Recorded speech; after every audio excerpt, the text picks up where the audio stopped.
Hoje, então, nós temos programado um debate.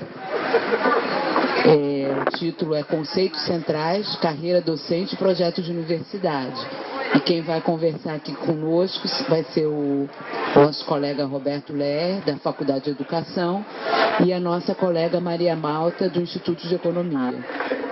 Comparte, tá?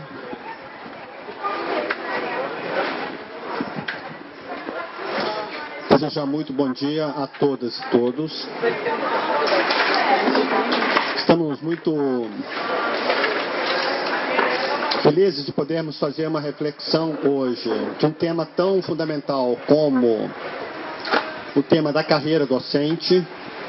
Uma imensa alegria também compartilhar a mesa com minha querida companheira e amiga Maria Malta, professora do Instituto de Economia, que está aqui conosco, e também, enfim, saudar a iniciativa do nosso coletivo na Faculdade de Educação que convocou este debate.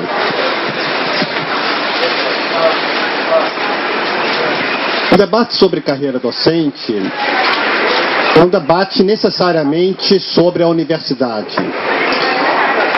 E quando nós discutimos a problemática da carreira, temos que fazer uma reflexão sobre a natureza do trabalho intelectual na universidade e na educação de uma forma mais geral. Para fazermos uma reflexão sobre o trabalho intelectual, muito importante que façamos isso a partir de uma perspectiva histórica, tendo em vista que não existe a universidade em abstrato. Quer dizer, existem as universidades historicamente constituídas nas suas relações sociais e, sobretudo, temos mudanças muito profundas, particularmente a partir da Revolução Industrial e, de maneira mais dramática, a partir da consolidação do que muitos autores conceituaram como um capitalismo monopolista, né? Sobretudo a partir do final do século XIX, notadamente a partir do início do século XX. As universidades mudam muito. Matrizes modernas da universidade, como o modelo napoleônico e o modelo da Universidade de Berlim, o modelo Humboldtiano, se alteram de maneira dramática no início do século XX. É importante destacar que, quando discutimos a carreira e o trabalho docente, tendemos frequentemente a nos pensar como uma categoria meio à parte disso tudo, como se os intelectuais fossem um grupo social meio dissociado das relações de classe. Antônio Gramsci fez belos estudos sobre isso, mostrando como que é incorreta a perspectiva de que os intelectuais são um grupo que pairam sobre as classes.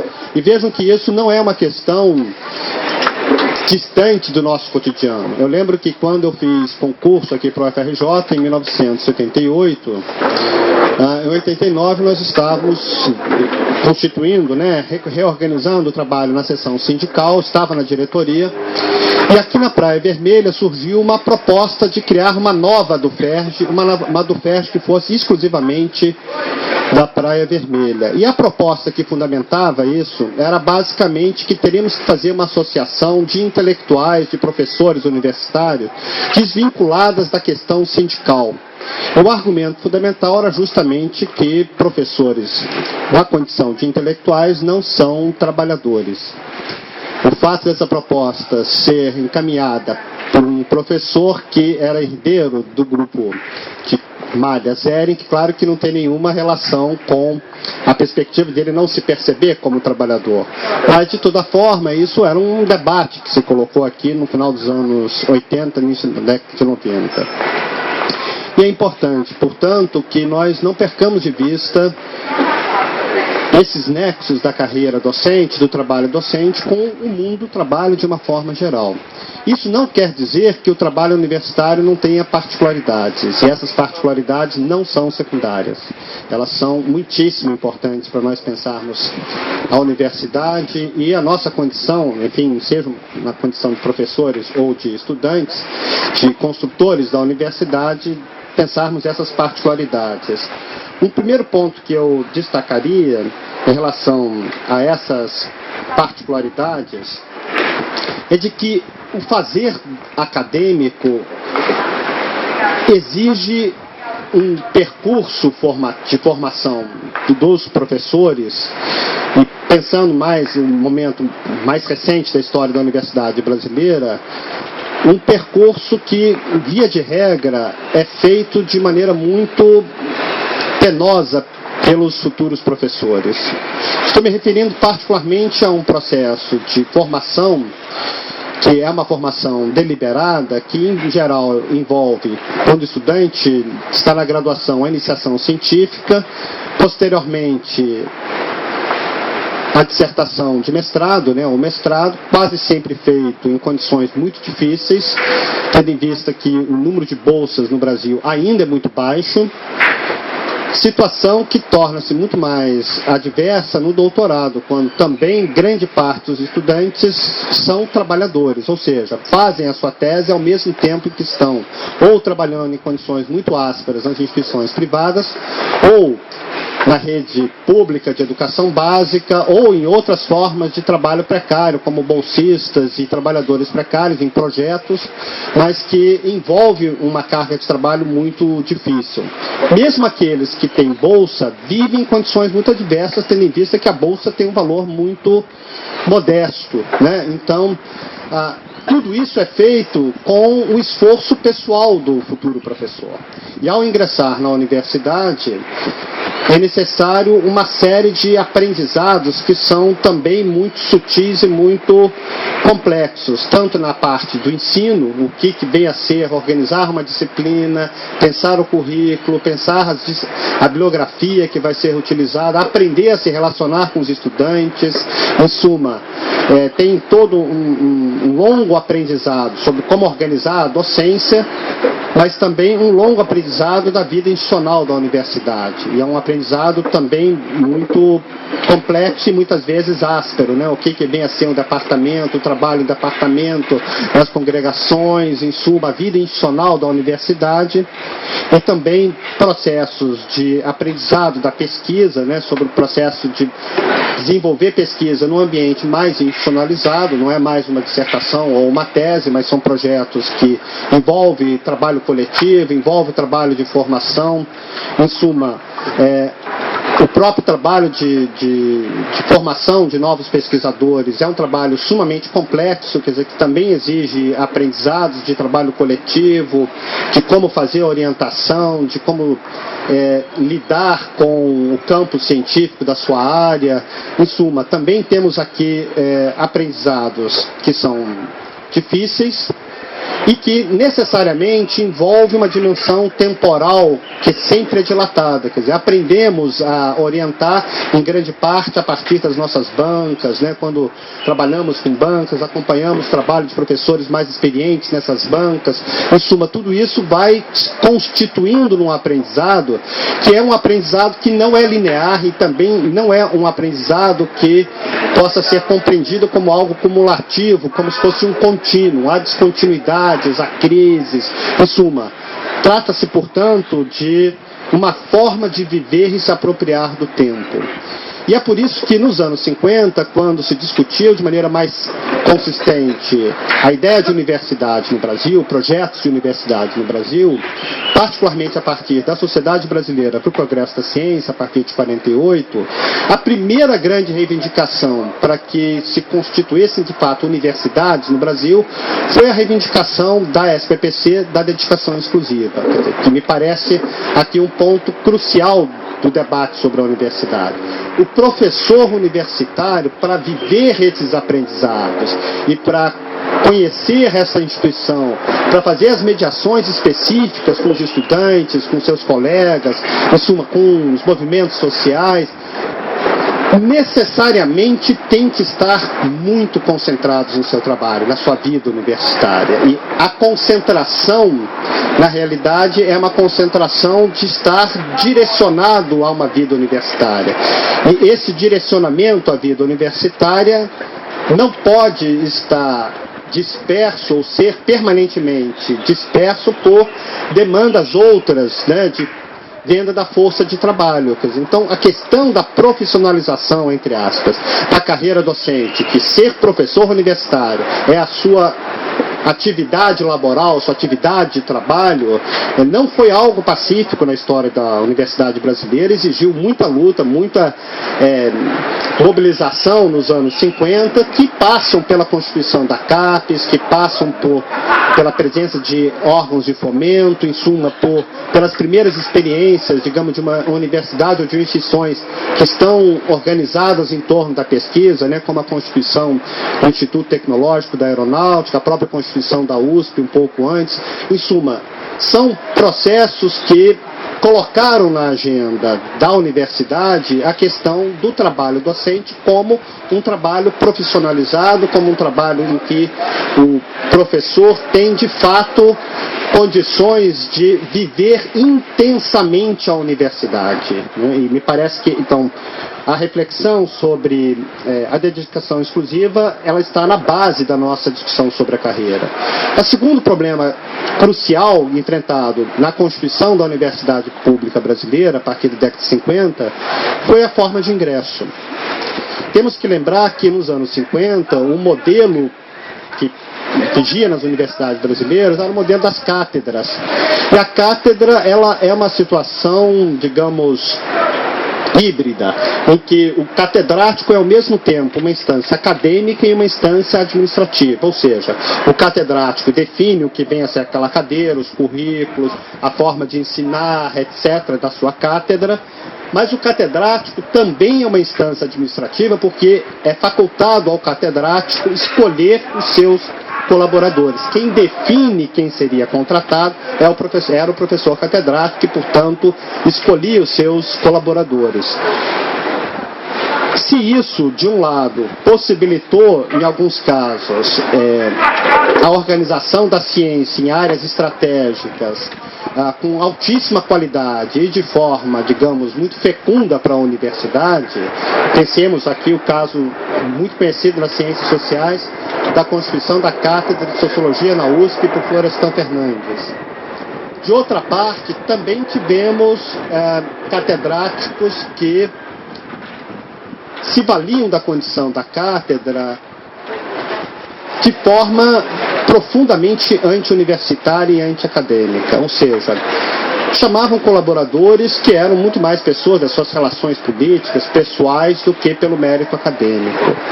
E isso, obviamente, permitiu que diversas áreas do conhecimento ficassem organizadas em torno de núcleos muito pouco afeitos à vida universitária. Então, o modelo da cátedra era um modelo que, por permitir um poder, né, digamos, quase que feudal ao catedrático, de escolha de seus colaboradores, isso foi objeto de muita controvérsia, de muita resistência.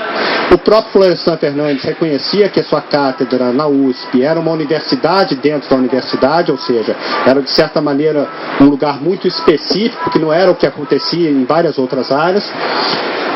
De modo que, desde o final também da década de 40 e da década de 50, nos anos 50, já havia uma crítica muito sistemática à ideia dos catedráticos. Isso está presente no projeto da Federal da Bahia, com Edgar Santos, está no projeto da UNB de Anísio Teixeira e Darcy Ribeiro, enfim, a crítica ao modelo das cátedras.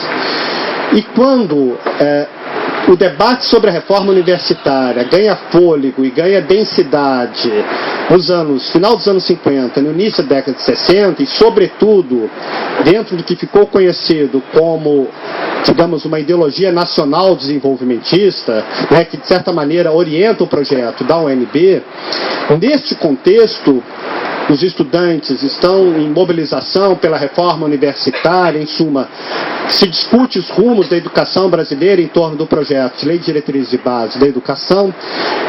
Torna-se muito claro no processo de LDB que os setores dominantes, que de fato pesavam na correlação de forças no Brasil, não tinham um projeto, digamos, entre aspas, republicano para a educação brasileira. E quando acompanhamos a polêmica que gera a LDB de 61, nós vamos ver que de fato não há no Brasil frações burguesas que estão encaminhando de maneira forte um projeto, digamos,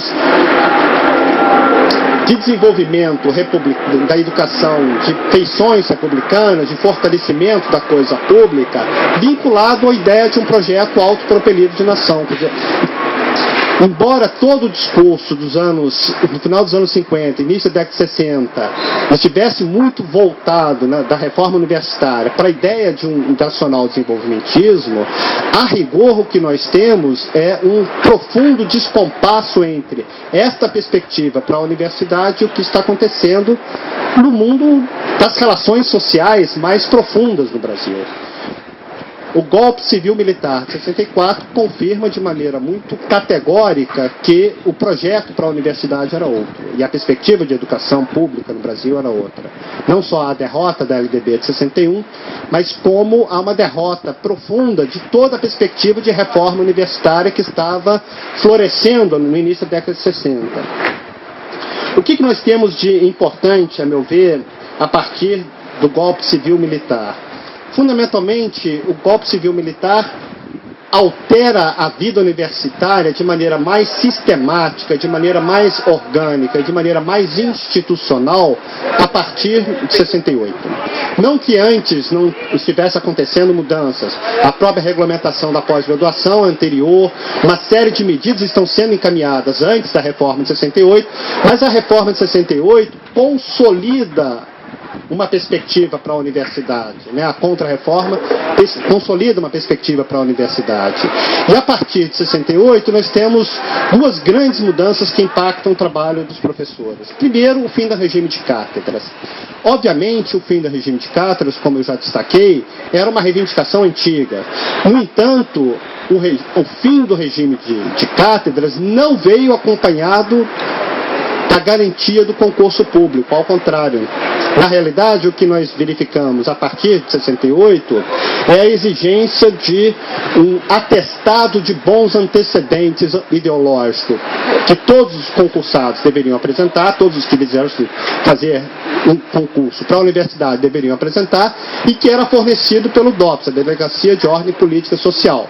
Ou seja, qualquer pessoa que esteve em uma manifestação, que esteve em alguma atividade, distribuiu um jornal, não conseguia o seu atestado de bons antecedentes ideológicos. Portanto, de certa forma, vejam a contradição, o fim do regime de cátedras tornou mais áspero o ingresso na universidade do que a própria cátedra, muitas vezes.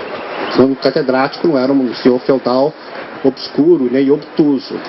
Então nós tivemos uma mudança que não assegurou de fato o ingresso na universidade de maneira pública, né, com base nas normas dos princípios do público, a impessoalidade, né, etc, etc. Ao mesmo tempo, temos que destacar a importância da organização acadêmica com o fim do conceito de cursos em favor do regime de créditos, né? A difusão do regime de crédito dispersa muito a ideia de formação e dispersa muito o conceito de que nós, enquanto professores de uma determinada área, somos construtores de um curso, somos organizadores, somos intelectuais que constroem e organizam um processo mais profundo de formação. A perspectiva agora é muito mais de como eu trabalho com uma disciplina X, que, digamos, enquanto físico, eu estou agora discutindo com a física básica para a engenharia. Bom, mas há problemáticas no campo da física teórica que não são, digamos, de interesse tão imediato dos estudantes de engenharia. Isso vai gerar uma mudança muito mais pragmática do conceito do que vem a ser uma disciplina, muito mais utilitária do que vem a ser as disciplinas. Portanto, justamente nós temos, a partir da Contra-Reforma de 68, mudanças que alteram o conceito de universidade. E é importante destacar que nos seus períodos iniciais, todo esse processo veio acompanhado de uma brutal onda repressiva. Temos que lembrar que, junto com a Lei 5.540, que institucionalizou a Contra-Reforma de 68, nós temos o Ato Institucional número 5, e em janeiro de 69 temos o Decreto 477, que é específico para a educação. Ou seja, há um ato de violência que é próprio para a educação. E o 477 era um decreto que afastava os estudantes que estivesse numa reunião não autorizada, poderia ser qualquer tipo de reunião, um grupinho de estudos, numa sala, se isso não fosse autorizado, o estudante poderia ficar impedido de frequentar 5 anos qualquer instituição de ensino superior, obviamente inviabilizando a vida de muitos jovens na sua trajetória acadêmica. A mesma coisa acontece com os professores, quer dizer, com o AI-5 e com o 477, que também afasta compulsoriamente centenas e milhares, podemos dizer, de professores das universidades. Só a FRJ, algo como 110 ou 120 professores foram afastados pelo ato institucional número 5. Manguinhos, tivemos o massacre de Manguinhos. Em suma, a problemática da autonomia universitária vai ganhando contornos decididamente políticos a partir do AI-5 e do 477. A ditadura vive um dilema nesse momento. E, fundamentalmente, o dilema da ditadura para implementar a contra-reforma de 68 está na seguinte problemática que a ditadura tem que enfrentar. Por suposto que a ditadura civil-militar tem um projeto que requer a organização de uma universidade capaz de formar para o trabalho mais complexo. Nós temos que lembrar que é o momento de constituição de estatais, de empresas públicas, com departamento de pesquisa e desenvolvimento, é o momento em que se desenvolve a física nuclear, é o momento em que tecnologia de satélite está sendo desenvolvida, a Embraer, em suma. Trata-se de um Estado que requer inteligência e, portanto, a ditadura precisa de uma universidade que, de fato, possa ter alguma produção mais sistemática de conhecimento. É importante destacar que quando houve o golpe civil-militar em 64, nós tínhamos mais ou menos 60 programas de mestrado e doutorado no Brasil. No último ano da ditadura civil-militar, em 85, nós tínhamos 1.080 programas de mestrado e doutorado. Portanto, é irrefutável que a ditadura tem como propósito organizar um sistema de pós-graduação em pesquisa. No entanto, qual é o dilema da ditadura? Ampliar a pesquisa, mas ao mesmo tempo silenciar a universidade. Como fazer isto? E a fórmula não foi original, mas foi muito eficaz. A fórmula para fazer isso foi crescentemente retirar da universidade a autonomia, no sentido de que a universidade perde verbas de pesquisa, retirar dos órgãos de fomento o que eles chamavam de verbas de balcão. O que é verba de balcão? Você apresenta um projeto que foi discutido no seu departamento, foi avaliado no mérito pelo seu departamento, e você pede um recurso para fazer a pesquisa para o CNPq, em favor do que ficou conhecido como política de editais. Ou seja, desde então, todo o aparato da ditadura, sobretudo a partir do segundo Plano Nacional de Desenvolvimento, se desloca para a Secretaria de Planejamento, que na época era o organizador, o cérebro, digamos assim, do projeto e das políticas da ditadura civil-militar. CNPq, FINEP, está tudo gravitando em torno da Secretaria de Planejamento. E daí para frente, se o pesquisador, o professor, quer apresentar um projeto, esse projeto tem que estar inserido dentro de um edital.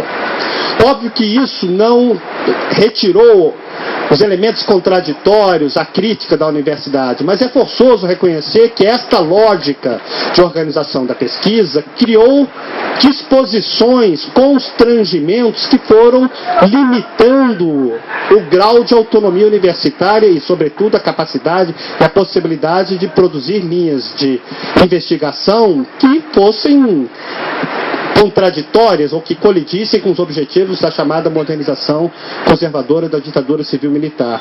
Portanto, nós temos um contexto em que uma forma nova de organização do trabalho e, sobretudo, da pesquisa no Brasil vai se constituindo e vai se consolidando. Em linhas gerais, eu sintetizaria, claro que com risco de simplificação, da seguinte forma: a ditadura convida mulheres e homens da ciência, pessoas que eram reconhecidas na ótica da ditadura, para constituir os novos conselhos dos órgãos de fomento à pesquisa. estes pesquisadores que agora estão alçados à condição de mandarins da ciência, porque definem linhas, definem critérios, aprovam e não aprovam projetos de pesquisa, em suma, são os que organizam a pós-graduação.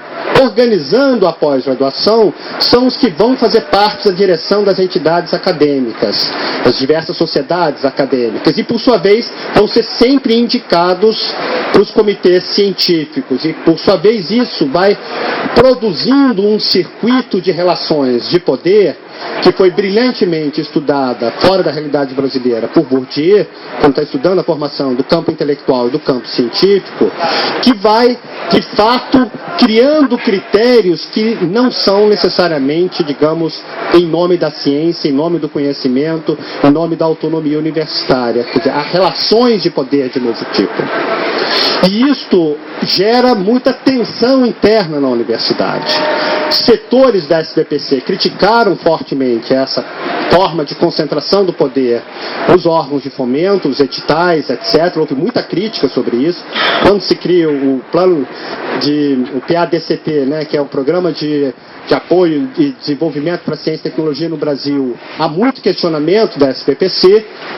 Há também questionamento e resistência de professores que estão entrando nos interstícios dessa malha conservadora que se constituiu na ditadura, quer dizer, a universidade está ampliando, tal como agora, e, portanto, a ampliação tira um pouco do controle de quem está entrando na universidade. A universidade ganha um arejamento, digamos, de jovens que naquele momento, nos anos 70, final dos anos 70, tem uma perspectiva mais crítica, que junto com essas frações mais progressista, liberal-democráticas que estão na SBPC, vão constituir no final dos anos 70, dentro da SBPC, as primeiras associações de docentes e finalmente criaram a Associação Nacional dos Docentes das Instituições de Ensino Superior, a ANDES, a partir, portanto, dos encontros de resistência e crítica na SBPC, consolidados em 79, sobretudo, e em 81 nós vamos ter a criação da ANDES como uma associação nacional.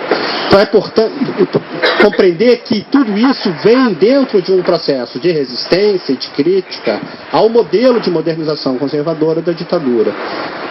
Em 79, os professores fizeram a primeira greve de serviço público.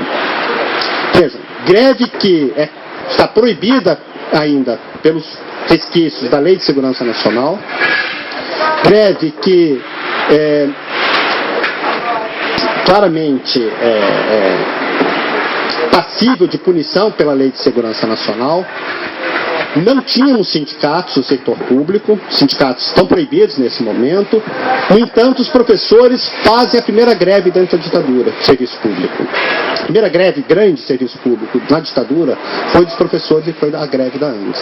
O que reivindicavam em 79 os professores? Fundamentalmente, carreira. Fundamentalmente reivindicaram a carreira. E por que reivindicamos carreira em 79? Primeiro, tínhamos dois tipos de professores. Professores que trabalhavam nas autarquias, como a UFRJ, e professores que trabalhavam nas universidades fundacionais, que foram todas instituições criadas pela ditadura na forma de fundações. Os professores das fundações tinham um salário muito melhor do que os professores das autarquias. Em 79, essa questão é levantada. E a questão do concurso público é colocada como um ponto central da greve. Essa greve não é exitosa, mas em 81, também uma greve proibida pela legislação, também enfrentando a Lei de Segurança Nacional. Em 81 nós temos a primeira grande vitória da luta dos professores em greve, quando conseguem equiparar o salário dos professores das autarquias com o salário das fundações. No entanto, ainda não tínhamos uma carreira propriamente dita. Não tínhamos a garantia do concurso público ainda. Isso somente se consolida alguns anos depois, já na transição, entre aspas, democrática, de 85 para 86, quando conseguimos o Plano Único de Cargos e Retribuição, o PUCRIS, que é a estrutura da nossa carreira atual. Portanto, em 87, nós temos, com a publicação do PUCRIS, pela primeira vez uma carreira. E temos agora a garantia de que a única forma de ingressar na universidade é por concurso público. E mais do que isso, a carreira prevê o regime de dedicação exclusiva, luta que vem desde os anos 50. Portanto, o PUCRIS é uma mudança profunda na vida universitária, profunda. E isso ganha densidade a partir de 88 na Constituição. No processo de luta da Constituinte, 88, nós tivemos, no que diz respeito à universidade, vitórias muitíssimo importantes. Primeira, conceituação de que a universidade goza de autonomia. Segundo, de que é possível sindicalizar trabalhadores do serviço público. E terceiro, não menos importante, de que os trabalhadores do serviço público têm o mesmo regime jurídico, ou seja, têm um estatuto de servidor público. Questão crucial para nós. Por que uma questão crucial? Porque para produzir conhecimento é necessário indagar, é necessário problematizar as visões de mundo, as concepções de ciência, de arte, de cultura vigentes. Não há produção do conhecimento sem crítica. E, portanto, para que os professores tenham liberdade de crítica e para que a universidade possa ser esse espaço de liberdade ilimitada, por isso ela tem autonomia institucional, era preciso que os servidores docentes tivessem a estabilidade do emprego. Vejam que, mesmo antes do AI-5, quando a UNB foi atacada, 80%, grifem isso, 80% dos professores da UNB foram afastados entre 64 e 65. Então, a garantia de que temos um estatuto de estabilidade foi uma enorme conquista em 88. No entanto, as conquistas de 88 não se consolidam politicamente. Tivemos todos retrocessos a partir de Collor e vemos aí a entrada da década neoliberal, em que as conquistas do PUCRIS e da Constituição de 88 são duramente combatidas.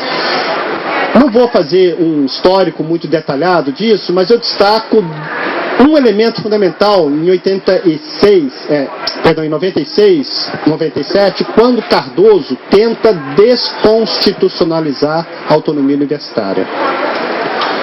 O que Cardoso pretendia? Colocar um aposto na Constituição.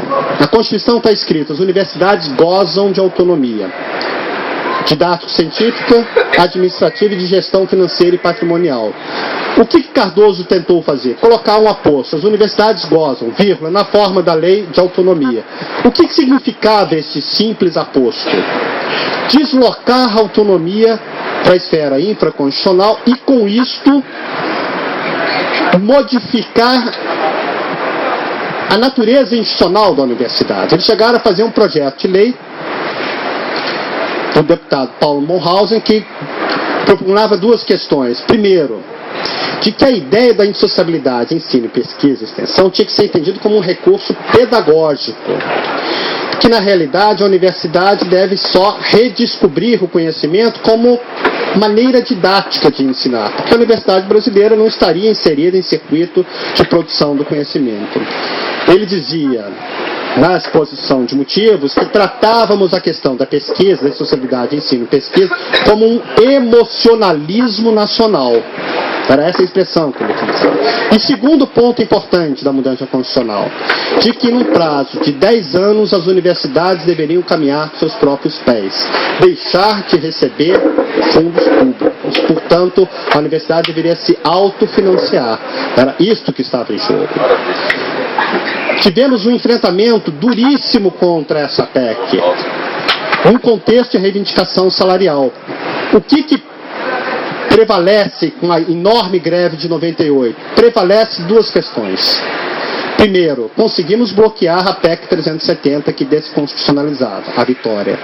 Mas tivemos uma profunda derrota, que foi o conceito de gratificação por desempenho, ou seja, de que a remuneração do servidor não vem do seu plano de trabalho, da sua carreira, mas do seu desempenho individual. Isto não era algo novo. Na transição, entre aspas, democrática, o governo Sarney fez um grupo executivo de reforma da educação superior, o Grupo GERES. Este Grupo GERES, que era um grupo de, entre aspas, notáveis, justamente já propugnava que as universidades deveriam ser de dois tipos: universidades de excelência e instituições de ensino. As universidades de excelência, os professores receberiam algo mais pelo seu mérito individual, pelo seu desempenho individual. Então isso já vinha de antes. Mas Cardoso consegue implementar a GED. Isto altera uma lógica dentro da universidade que cada um deve buscar a sua rota de excelência para conseguir os pontos e ter suas gratificações. Em que pese que não era muito difícil conseguir esses pontos, é importante firmar a questão conceitual. Posteriormente, nós tivemos mudanças também drásticas com a Emenda Constitucional 19, a Emenda Constitucional 20, a reforma administrativa, a reforma da Previdência, que se consolida no governo Lula. E, sobretudo, nós vamos ter um profundo deslocamento que vem, na minha hipótese, desde o período da ditadura civil-militar, que é um deslocamento que se consolida no governo Lula da Silva, quando o governo aprova a Lei de Inovação Tecnológica. Embora isso pareça estar um pouco distante aqui do campo da Praia Vermelha, das ciências sociais, etc., na realidade a Lei de Inovação Tecnológica faz uma mudança da função social da universidade. Qual é a mudança que está em curso? Que a universidade deveria deixar de ser uma instituição de ciência e tecnologia, de produção do conhecimento científico e tecnológico, e, portanto, vinculada à ideia da cultura, etc., para ser uma instituição voltada para a inovação tecnológica. Esta palavra confunde. Por que confunde inovação tecnológica? A expressão, perdão, confunde. Porque inovação tecnológica parece ser novas tecnologias, inovar as tecnologias. No entanto, inovação tecnológica é pesquisa e desenvolvimento. O que é pesquisa e desenvolvimento?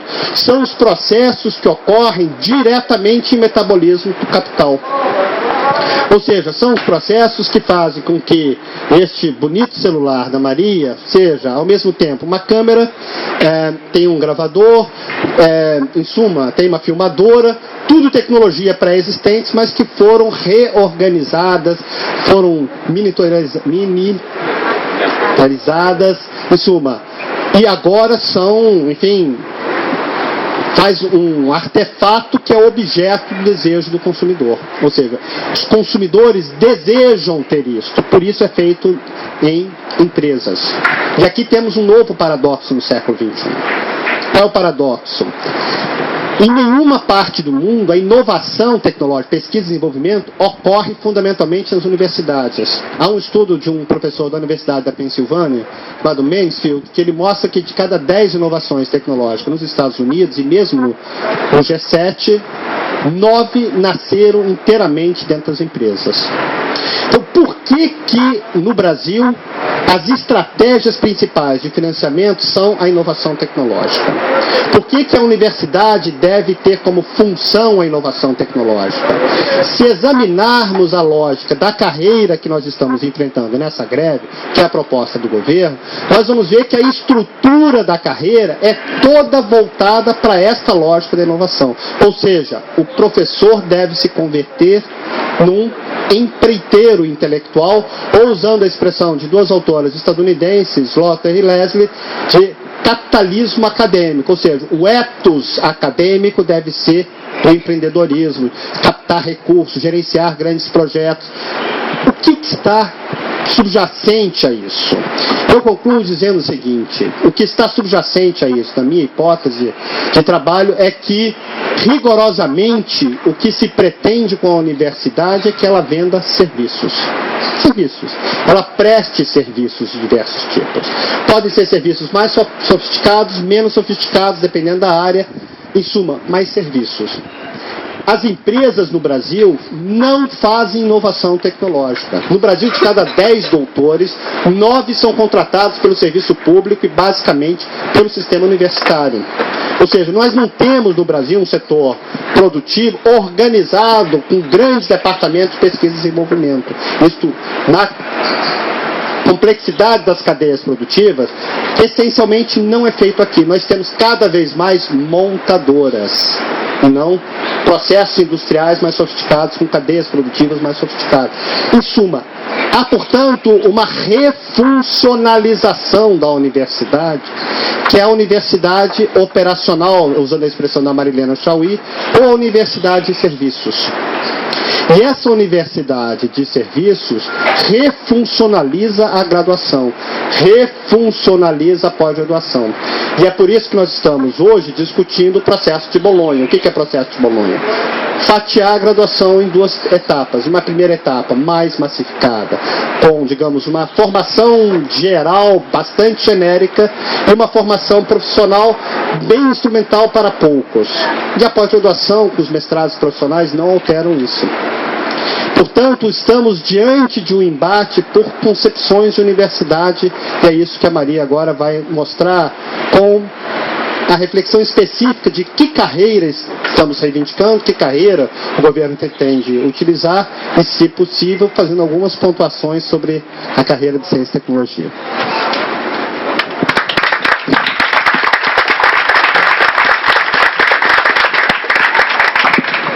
Obrigada, Roberto. Se eu conseguir fazer tudo que você prometeu que eu ia fazer, vai ser ótimo, né? Mas eu tenho como objetivo trazer aqui alguns pontos que eu acho que organizam mais ou menos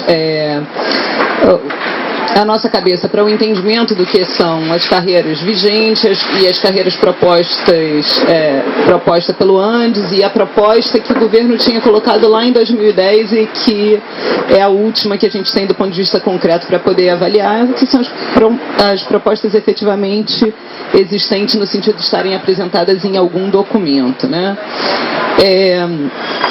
E para além disso,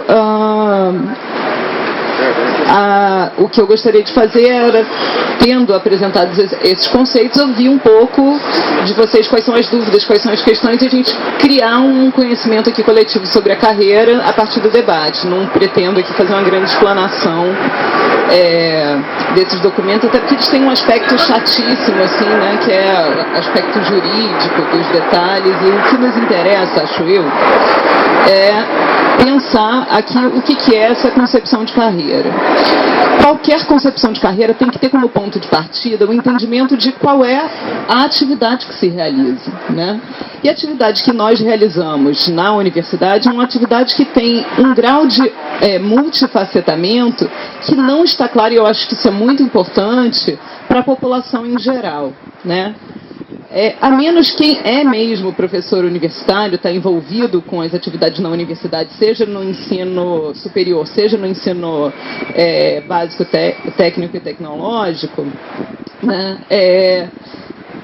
sabe que o professor dá aulas na graduação, na pós-graduação, orienta na graduação, na pós-graduação, coordena estágio, faz formação de professores, avalia em bancas de tese, em bancas de dissertação, em provas, participa de comissão científica, em congressos, em agência de fomento, participa em bancas de concursos de outros professores, participa em bancas de concursos de elaboração de provas para ingresso na universidade, elabora pareceres de artigo, faz pesquisa, elabora os projetos para organização dessa pesquisa, coordena a própria pesquisa e o grupo de pesquisa, começa a obter os resultados e parte para a fase de divulgação, onde ele publica artigos e livros, participa em eventos, né, congressos, seminários e conferências,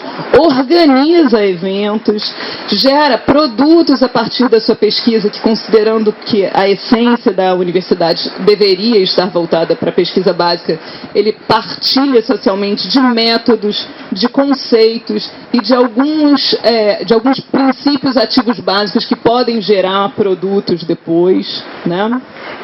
Realiza extensão, faz produção de material didático, realiza cursos, organiza projetos de assessoria a movimentos sociais E, além disso, ele ainda gere a universidade, porque ele participa de uma série de conselhos, coordena curso, dirige unidade, faz parte das decanias, das reitorias e das pró-reitorias. Cansaram?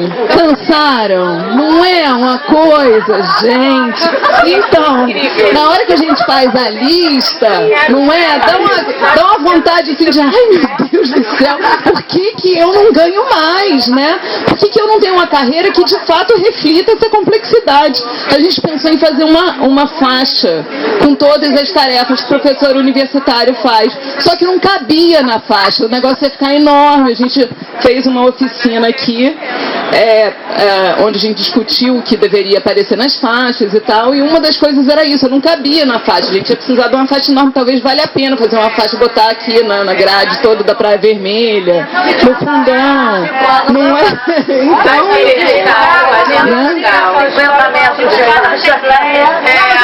mas por que eu acho que isso é um senhor ponto de partida para a gente começar a discutir? A partir do momento que a gente entender o que é a nossa atividade, enquanto docente da universidade, seja qual for o nível de atuação do ponto de vista do ensino, a gente vai começar a se dar conta de que a forma por meio da qual a gente é encarado socialmente não é só socialmente pelo cidadão comum, não.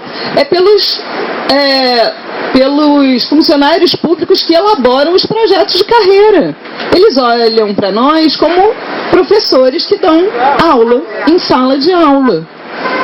E que vão precisar, né, para serem estimulados, porque eles só dão aula em sala de aula, para serem estimulados a pesquisar, de alguns projetos, né, de alguns programas que vão selecionar aqueles que têm maior capacidade de produtividade por meio de editais específicos e temáticos que são de interesse da nação. Porque o interesse da nação não é uma universidade pública completa que se organiza a partir desses princípios, que dê conta da pesquisa básica.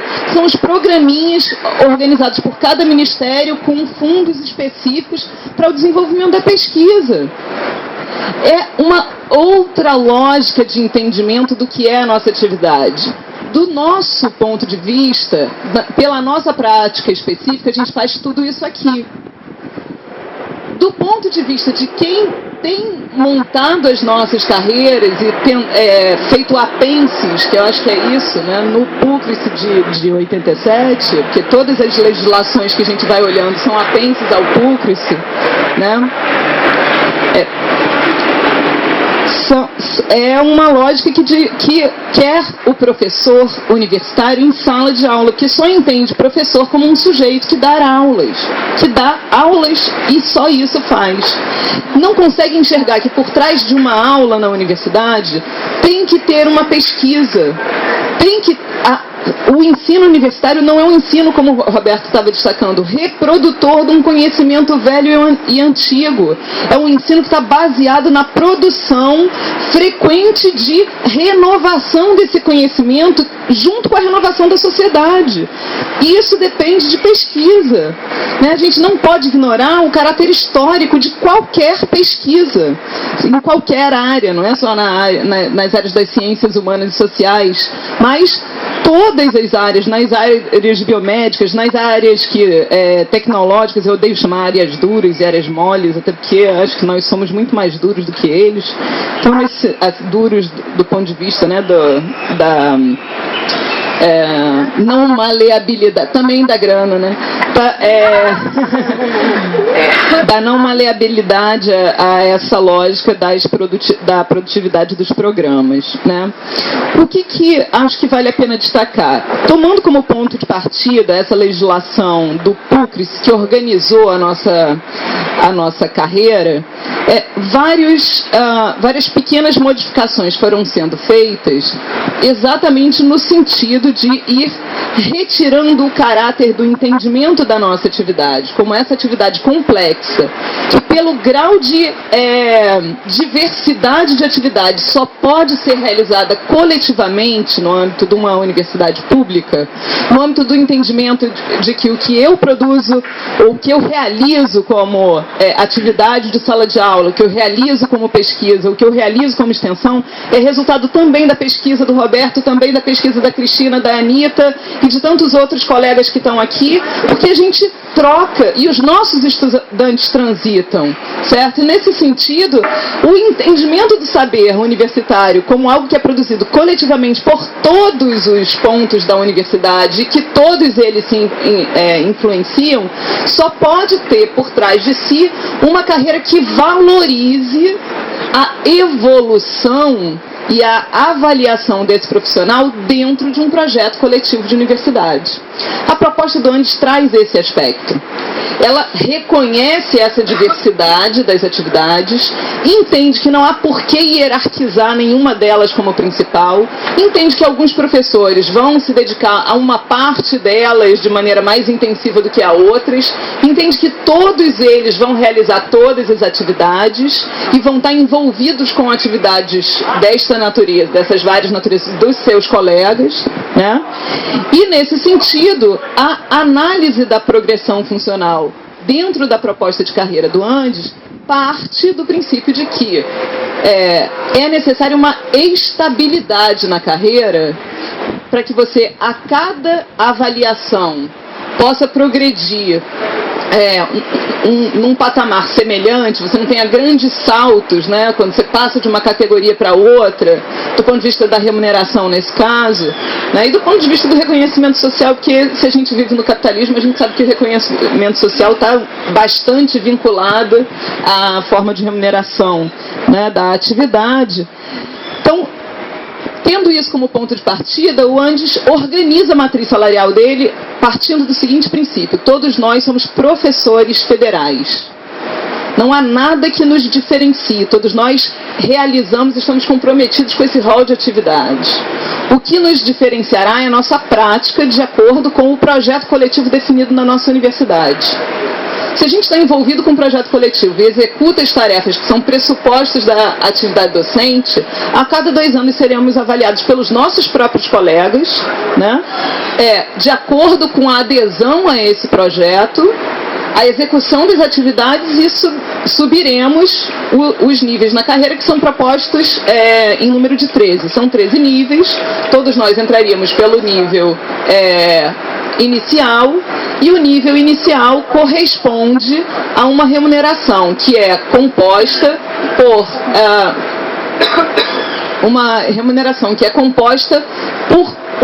uma única linha, que é o nosso vencimento básico, porque nós realizamos tudo isso como atividade e não há por que haver valorização, né, na forma de gratificação de elementos que são simplesmente parte do nosso fazer. Por exemplo, quando a gente abre o nosso contra-cheque hoje, a carreira existente hoje, que foi definida por essa lei 11.784 de setembro de 2008, no formato que ela tem hoje, o nosso contra-cheque tem 3 partes, né? Quer dizer, hoje não, né? Até 2 meses atrás. Que eram a G+, que as siglas também são bonitinhas, né? A gente leva gemas no contra-cheque, né? A RT e o vencimento básico. Vencimento básico refere-se ao salário, ao que você recebe pela atividade que você realiza, certo? O que são as outras 2 coisas? Retribuição por titulação, é a tal RT. Você tem uma parte expressiva do seu salário vinculada à sua titulação. Qual a chance de você perder a sua titulação? Qual a chance da sua titulação, de alguma maneira, se depreciar, você ignorar a existência dela e ela não fazer parte do seu fazer docente, não fazer parte, portanto, do seu vencimento básico? Qual o sentido dela estar separada? O sentido dela estar separada é que, se ela não fizer parte do vencimento básico, sobre ela não incidem uma série de direitos. E um deles é simplesmente, veja bem, pela legislação brasileira, a gente não pode receber menos do que recebia antes, do ponto de vista do vencimento básico, certo? Então, retirar uma retribuição por titulação, a gente vai discutir, o sindicato vai brigar, vai provar que o vencimento total era composto por todas essas partes, mas enquanto isso a gente vai ficar sem receber a retribuição, né? Por quê? Porque abre a margem para a discussão jurídica. E a gratificação? Gratificação, então, é algo que se dá, certo? Não faz parte do vencimento básico. E essa gratificação a nossa G+, é super interessante. É uma gratificação específica por atividade de magistério superior. O que a gente faz mesmo? Enfim, a gente tem uma gratificação para fazer o que a gente faz, não é o nosso vencimento básico.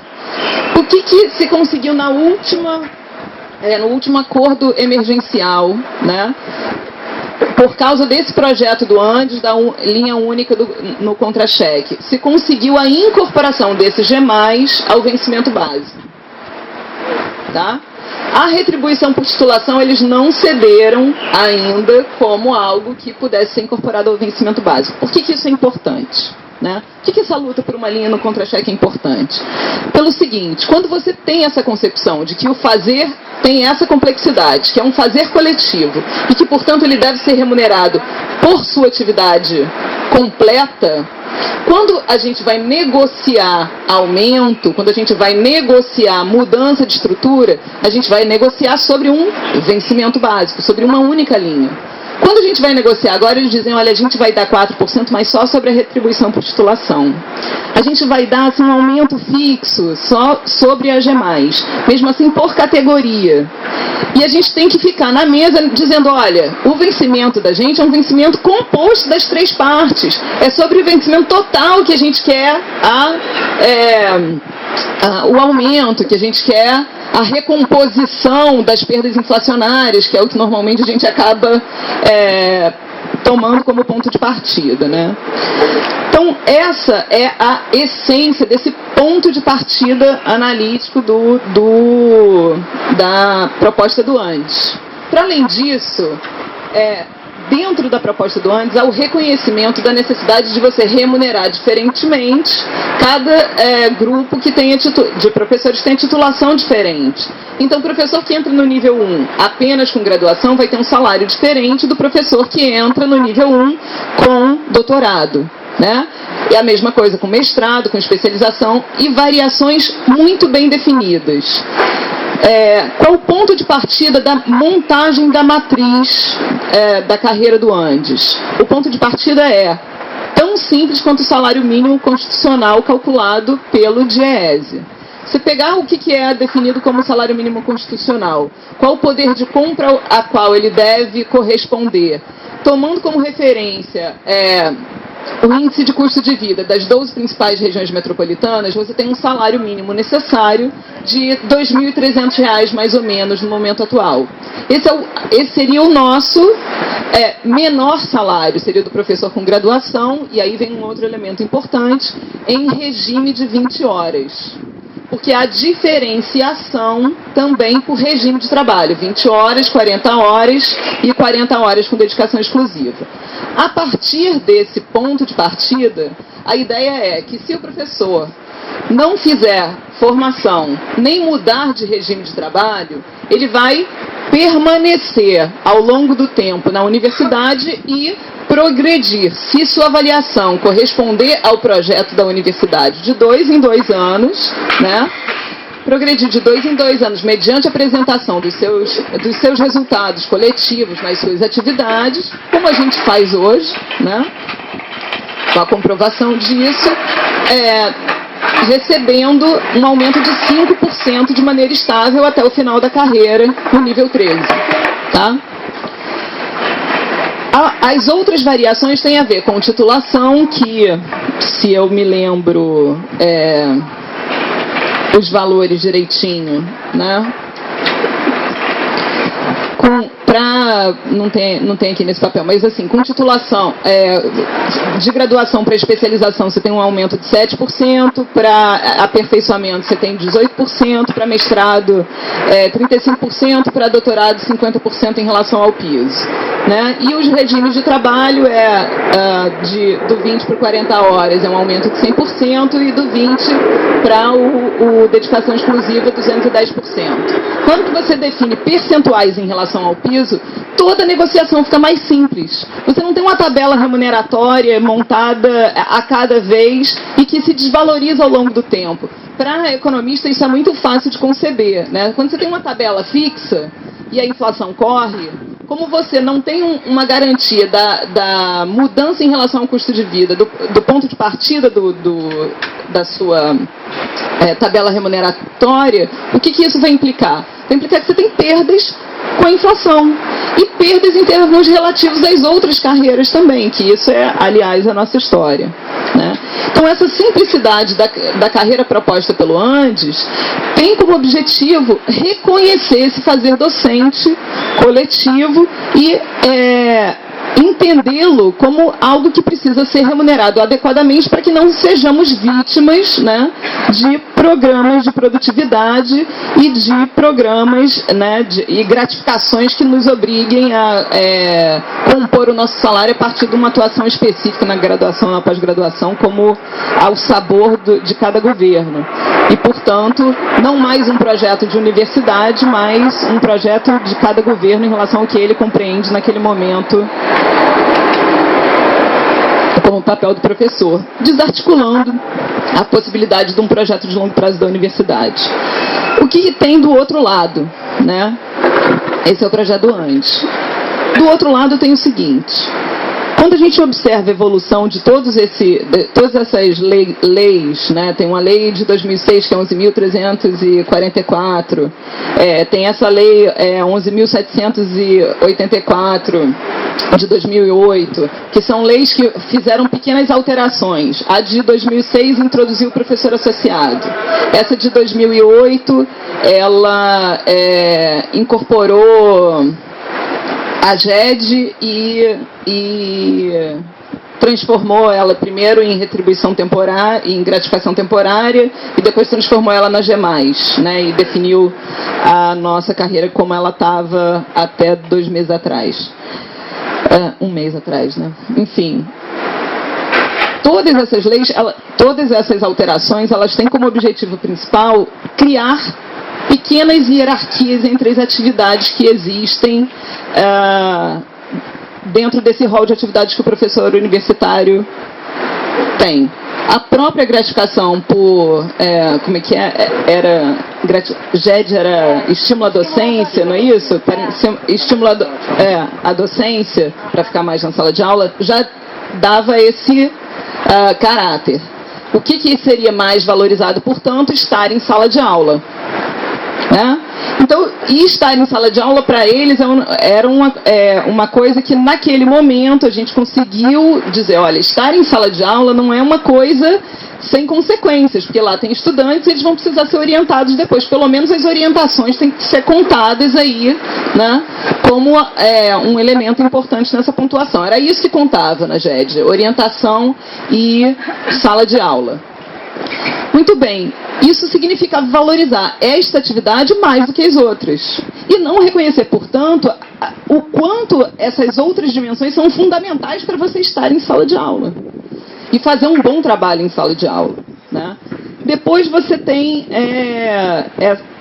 a incorporação dessa GED por luta do sindicato. Né?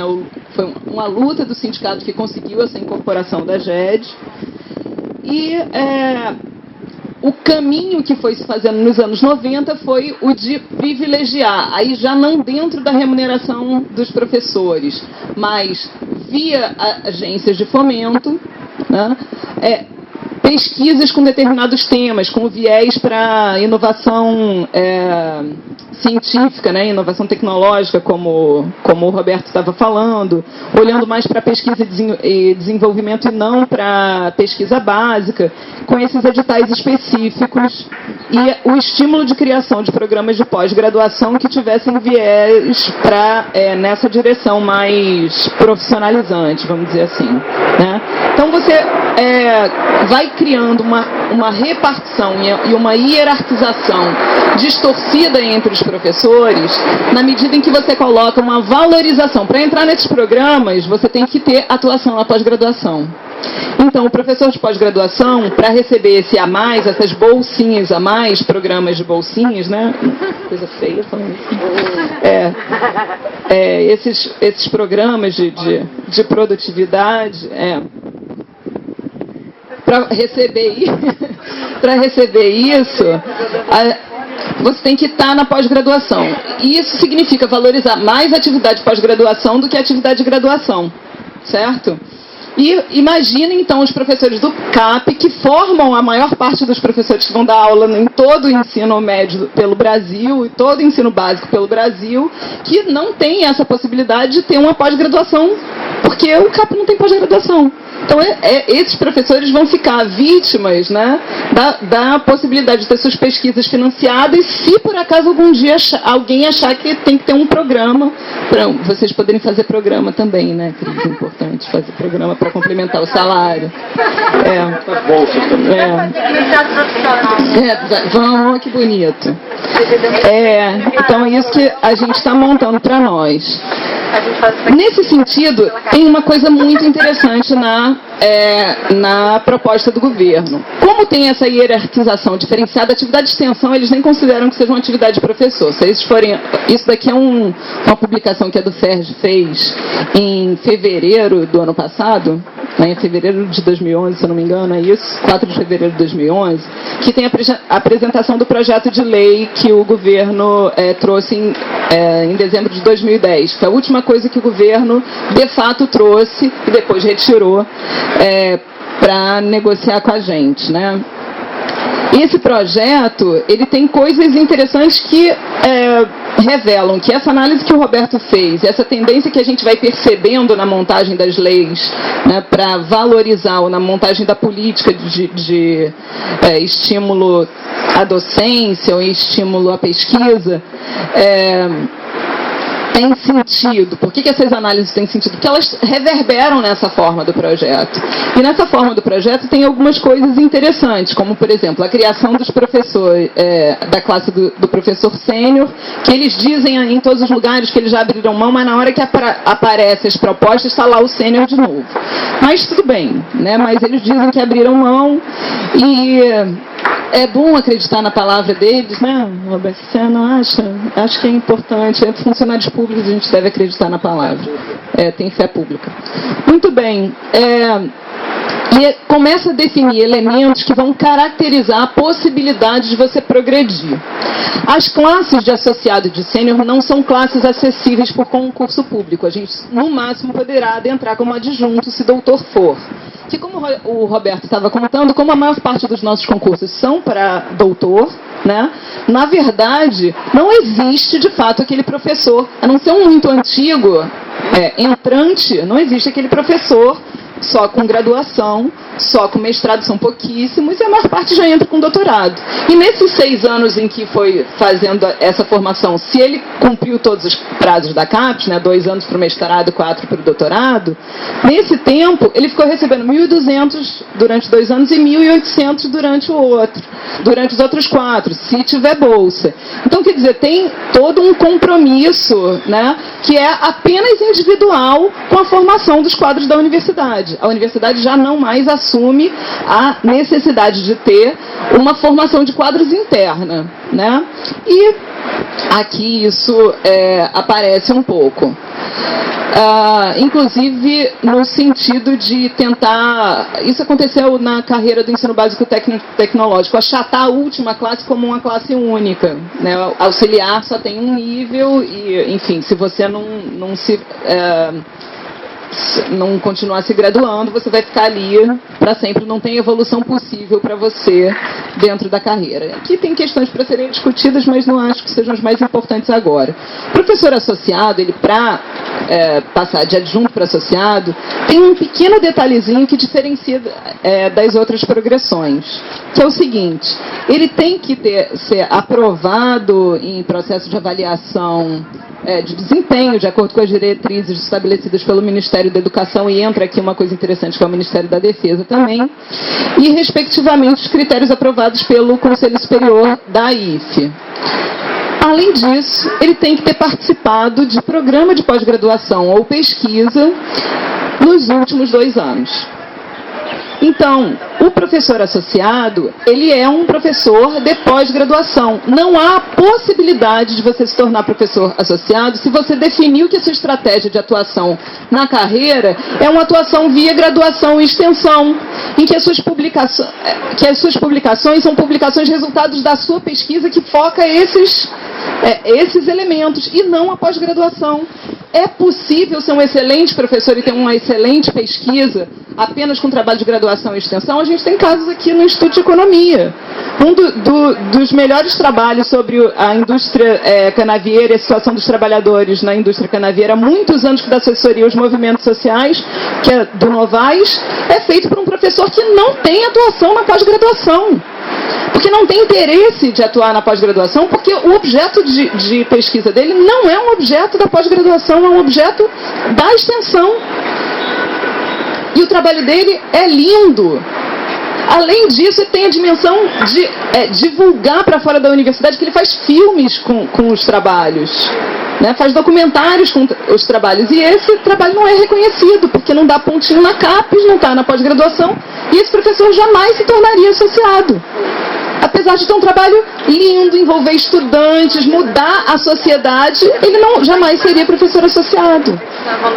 A mesma coisa valeria para a progressão do professor sênior, que no caso, né, teria que ter participado de programas de pós-graduação e pesquisa nos últimos 4 anos. O que há de interessante aqui é o seguinte: essa definição diz que você, para entrar, né, tem que ficar trabalhando na pós-graduação pelo menos os últimos 2 anos como adjunto 4, faz a progressão para associado, e depois, o que você faz? Como é que você permanece como professor associado? Será que você vai poder ser rebaixado se depois que você virar associado você não mais participar da pós-graduação? Será que pode isso? Porque será que você vai poder continuar a progredir se você não mais participar da pós-graduação?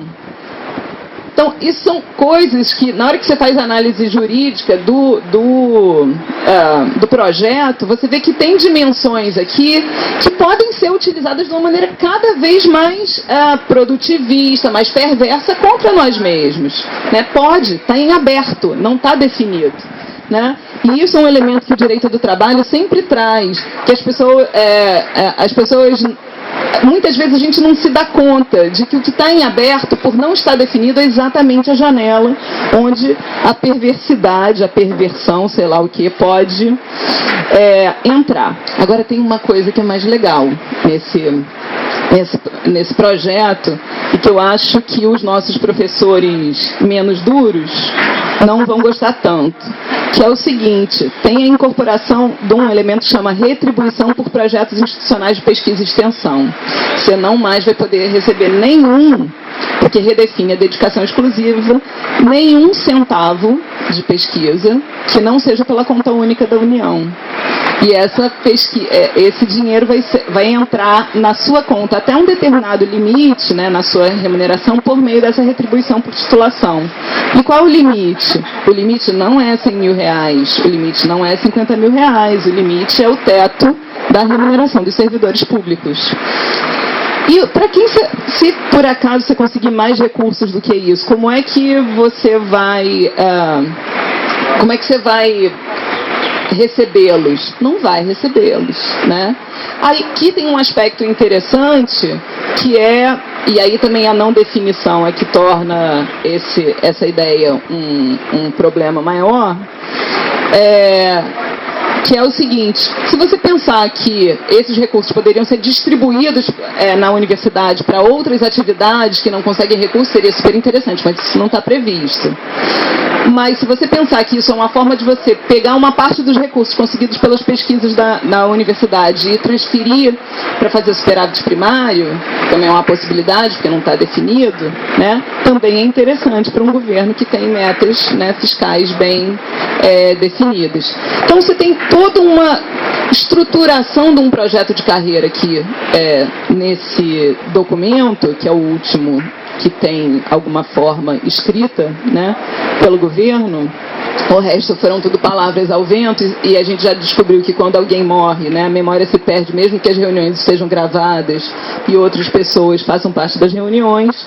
Então a gente tem que ser igual ao jogo do bicho, vale o escrito, né? Então pelo que está escrito aqui, a pessoa que produziu esse documento, ela não entende que o professor universitário realiza todas essas atividades que a gente listou aqui. Ele entende que o professor universitário, inclusive, vai merecer gratificações e retribuições por atuação em cada uma dessas atividades, e entre elas não está incluída a extensão. Nesse sentido, essa forma de projeto considera que a universidade pública apenas ensina. Quem ensina, o ensino é centrado na graduação, não há reconhecimento da existência nessa carreira, né, da atuação dos CAP, que já teriam tido sua carreira resolvida, né, pela reestruturação do EBTT. EBTT é a carreira de ensino básico técnico e tecnológico. E passa a hierarquizar atividades. Quem, além de dar aulas na graduação, que você tem que dar 8, por esse PL, você teria que dar 8 horas aula na graduação, conforme determina a LDB é do orçamento, né? A LDB, além disso, ter atuação na pós-graduação, mais 4 horas dando aula na pós-graduação, o que significam 12 horas em sala de aula, portanto 24 horas das suas de trabalho estariam dedicadas ao ensino de graduação e pós-graduação. Quem ensina na pós-graduação tem um valor maior e, portanto, receberá a possibilidade de auferir um salário maior quando virá associado, porque o salto de adjunto para associado é de 25% de aumento no salário, né? Você vai com saltos de 4% de um nível para o outro. Quando chega do adjunto 4 para o associado 1, são 25% de aumento. E manter-se na pós-graduação é algo fundamental para a manutenção da sua progressão na carreira, né?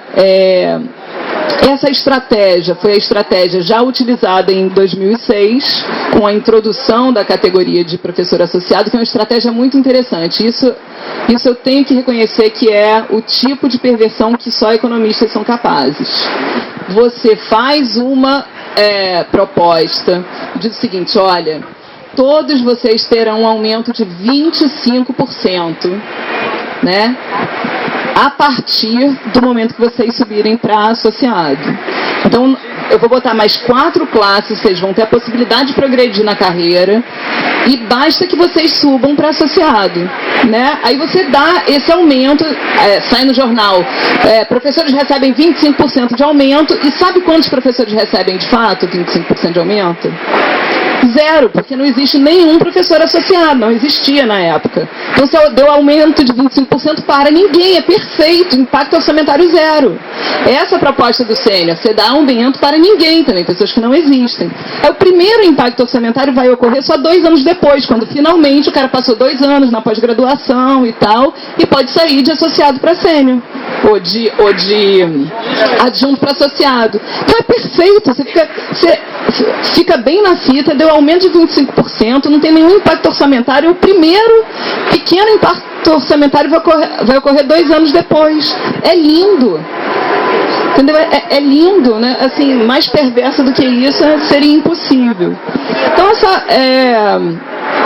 essa proposta do governo continua mantendo essa lógica, reforça essa lógica da hierarquização e traz para dentro, via essa retribuição por participação em projetos, da própria carreira docente, aquela abertura para a universidade se autofinanciar.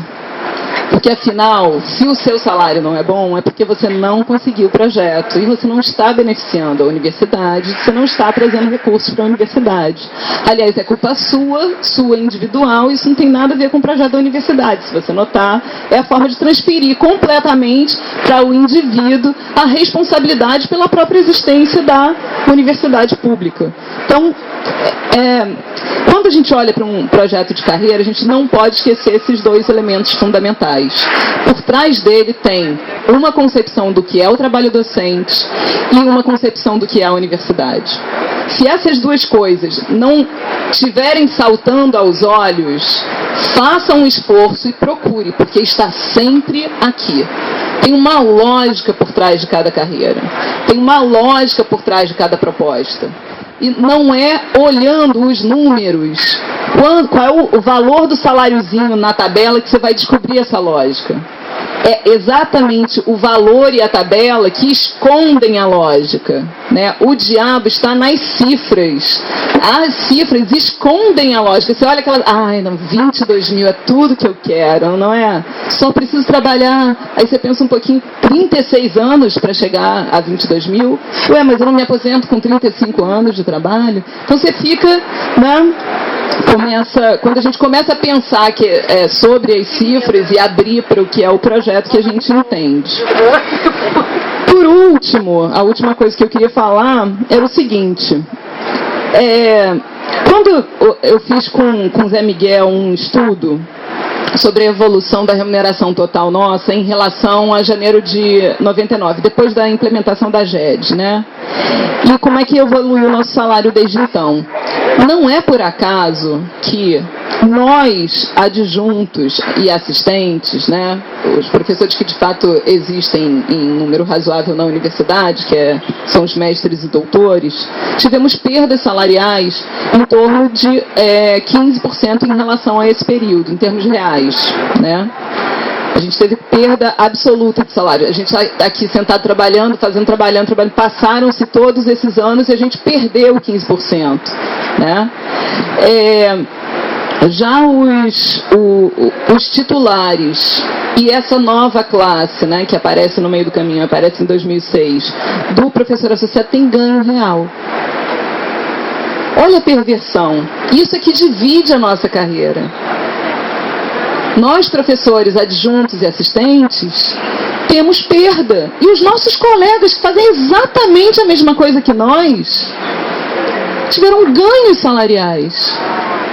Isso é uma estratégia de divisão, isso é uma estratégia de decomposição e de re-hierarquização, reforço da hierarquização da universidade. Então, acho que, para terminar e a gente poder discutir alguma coisa, discutir bastante coisa, tudo que a gente puder será bom, a gente pensar que esse tipo de retalhamento da carreira, esse tipo de introdução de apêndices na nossa carreira de 87, nunca ver uma proposta de fato mudar, e quando ela vem com esta cara, revela que o que é a aparente falta de planejamento, uma aparente falta de ordem dos interesses, e aí vou usar a palavra porque é isso mesmo, dos interesses burgueses nessa sociedade, na verdade, uma enorme ordem, uma enorme forma de submeter todas as lutas que nós fazemos para a manutenção dos espaços públicos à lógica do capitalismo burguês. Ela se faz aos pedacinhos, individualizando, separando, dando pequenos benefícios, favorecendo pequenos grupos, para finalmente chegar com a proposta de destruição. Né? Então, o aparente caos é, na verdade, uma enorme demonstração dessa ordem e da força dessa ordem burguesa. É isso.